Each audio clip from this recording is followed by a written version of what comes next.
Hi guys, Trisha here at Richardson's. I'm going to go over a few key features on your open range ultralight, touch on some things on the outside, show you how to get set up, and some helpful tips on the inside. Not everything may be the same as on your camper, but overall it should be helpful if you have some troubleshooting or have a couple questions about some things. First thing you're going to want to do is get power to your camper. Your cord will probably be black, not this yellow extension cord. You'll put it in like that and then thread this onto the camper and hook up to the post next to you. Next thing you'll want to do is come up to your propane tanks and crank these both all the way open. When one runs empty, it'll automatically start pulling off of the other one and give you a chance to go get the other one filled up. Next thing you're going to want to do is get your camper the stabilizer jacks down. Now, these aren't an equalizer or any type of leveling. It's just mainly to stabilize the camper. You're going to have these on each corner. You'll do this after you have your camper pretty level. So you'll be looking at the bubble thing and leveling it with the tires and the tongue jack. And once you got all that done and you're ready for it to get stabilized, come over, hook up, and put this down until it's snug, and that'll help keep all the sway out of the camper. All right, now we're going to want to fill up our hot water heater. Open this up. There should be a little plug sitting here. You'll screw that in until it's securely fastened. No need to over screw it or anything. You'll want to flip this thing up, and then once it's full, water is going to kind of come spilling out. Flip it shut. When you're done camping, come back out here, stand back off to the side a little bit, unscrew this, set it in there. Water's going to kind of come running out. Flip this shut and let it drain out. It's really important to drain that each time. That's how you get the funky smell when you're turning on your water, if you're not draining that out each time. All right, and with the purchase of your travel trailer, you have a new battery up here up front that's underneath a black plastic case. The battery's going to run everything except for your air conditioner, TV, and all your outlets. Otherwise, your awning and your lights and your power tongue jack can all be run off your battery. Underneath your coach, we have two low point drains. There's also a third one in the back. That's the freshwater tank drain. When you're done camping, just go ahead and uncap these. This is the lowest part of the camper, so about 98% of the water is going to come out of here once you're done camping. Once it's all out, go ahead and cap them back on. This is also going to be a step that if you're winterizing your camper yourself, you're going to want to take these off to get all the water out. Safety is always important. Your camper comes with brakes on it, and you hook the brake cable up to your chains, attach the chains to your pickup. If for some reason this would ever come detached from your pickup, it's going to engage the camper brakes to bring it to a stop. All right, you're all done camping. Now it's time to dump the tanks. So this is where you're going to attach your sewer hose and attach the sewer hose into the dump station. You're going to want to do your black tanks first. That's your stools. You're going to slowly pull that out so all the pressure isn't coming at once. Let that go, and then you're going to do your gray tank next, which is your soapy water and stuff, and do that one second. Always do this one first, because then your soapy water and stuff is going to help kind of clean the rest of the sewer hose out. If you get out camping and realize that you need some additional accessories, like a backup camera, solar panels, anything like that, you can always pick those up in our parts department.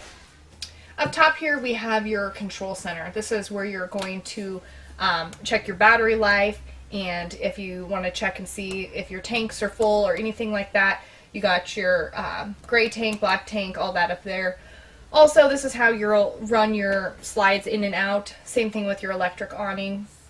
This does have a gas electric water heater, so if you're wanting a quicker recovery rate or to heat it up even quicker, flip those both on at the same time. Otherwise, you can just use electric and save your propane. Over here, you're going to have your lights, interior and exterior. Up top here in the bedroom, we have the TV booster. Go ahead and click that on. A light will appear.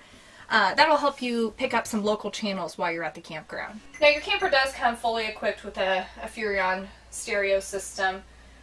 Great thing about this is it has two different zones. So if you're wanting to listen to music in here, you just have your zone one on. If you're wanting to listen to it just outside, you'll click your zone 2 on. Now you can have them both on at the same time, and it has a little indicator right up there to let you know which one you have on. All right, down here, if you push that and pull this open, you have your fuse and breaker panel down here. Now, if you ever pop a fuse or anything like that, you'll see that it's kind of halfway. You'll want to turn it all the way off and then turn it back on to make sure that it resets it. If for some reason you'd ever blow a fuse, they're all labeled over here and you can just easily change it. Same thing with the breakers. If you ever want to just have certain things on or turn things off while you're camping, they're all listed over here what each one runs. All right here in the middle we have the control center for your fridge. Right now it's in the off position. If you want it to strictly just run off of your propane, flip it to the gas. If you want it to do all the thinking for you, put it over on the auto.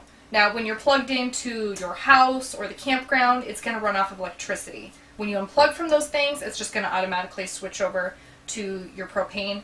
You're going to want to make sure that you have your propane bottles open. Also over here, you can kind of adjust the temperature to your liking.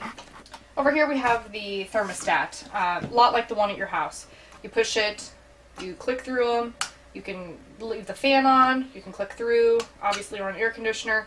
We're actually in Celsius right now, so if you ever wonder why it says 21 degrees, if you flip over, touch these both at the same time, now it brought up Fahrenheit. So if you ever accidentally bump them or whatever and you get over to Celsius, it's real easy to get back out of that.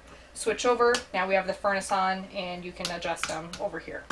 Alright, you're at the campground, ready to bake some cookies. You're going to need to light your pilot light in the oven. So you come over here, you'll turn it to pilot, hold that, get your campground lighter that's kind of extended, hold that in there. Once it's lit, hold this for 15 seconds or so, let off, and then turn it to the temperature that you're going to cook at. As far as the range up top, pick whichever burner you're going to use.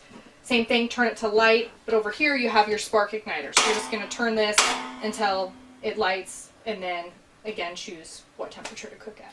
Now your coach does come fully equipped with a gas detector and a fire extinguisher. Also have smoke detectors up top and egress windows should you ever need to escape the coach. Alright, you had a successful camping trip. It's time to pack up and head home.